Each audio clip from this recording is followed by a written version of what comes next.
of humankind depends on our capability to respond to challenges that stem from man-made and natural disasters, technological development, new rapid social demographic information developments. All those things are interrelated, happening on their own in an unpredictable way, having their own intrinsic logic and laws, and sometimes not in coordination with the will and expectations of people. The humanity risks to be left behind in this situation as a side observer, not being capable of ruling the situation or managing the situation. This is a systemic challenge for all of us, and definitely this is an opportunity for all of us to work together. There are no off-the-shelf answers, but I believe that to resolve global challenges, we need first to approach them without this ideological predetermination, without didactic tone. In this spirit, I'll explain how it is done to you. Secondly, it is important to understand that this common, indivisible affair that requires joint work of all the countries and nations, each culture and civilization should make their own contribution, because allow me to reiterate, on our own, nobody knows the right answer.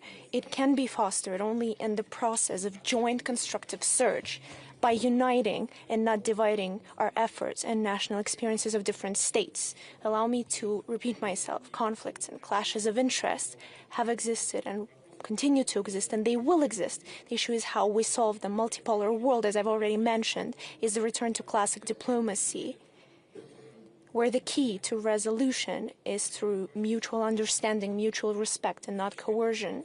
Classic diplomacy was able to take into account the viewpoints of different entities of international life, this complexity of concerts of multiple powers.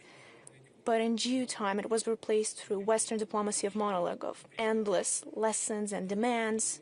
And instead of resolving conflicts, they started pushing forward their own narrow interests, considering any other interest unworthy of attention. Should we be surprised that instead of resolving conflicts, they've provoked further escalation of these conflicts, and they're passing to the bloody armed phase, turning into humanitarian catastrophe? By acting like this, we cannot solve a single problem. And over 30 years, there have been endless examples of that.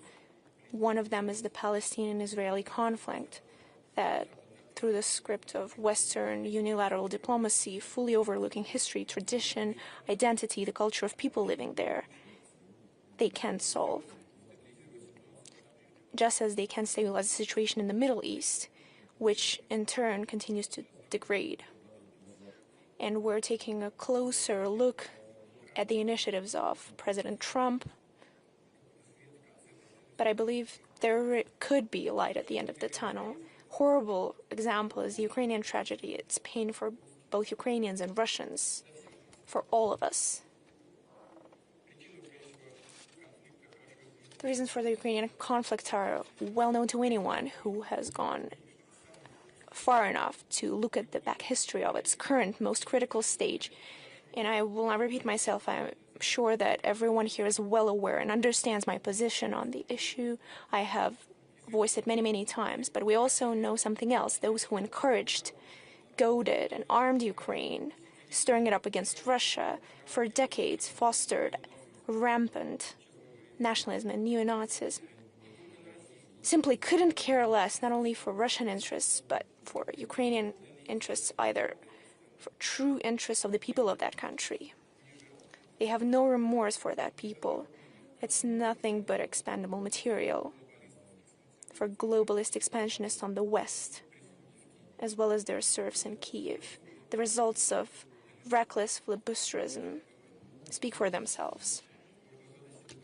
Let's ask ourselves another question. Could it be different? And allow me to go back to what President Trump said. He said that had he been in power, that could have been avoided. And I agree with that statement. It's true, it could have been avoided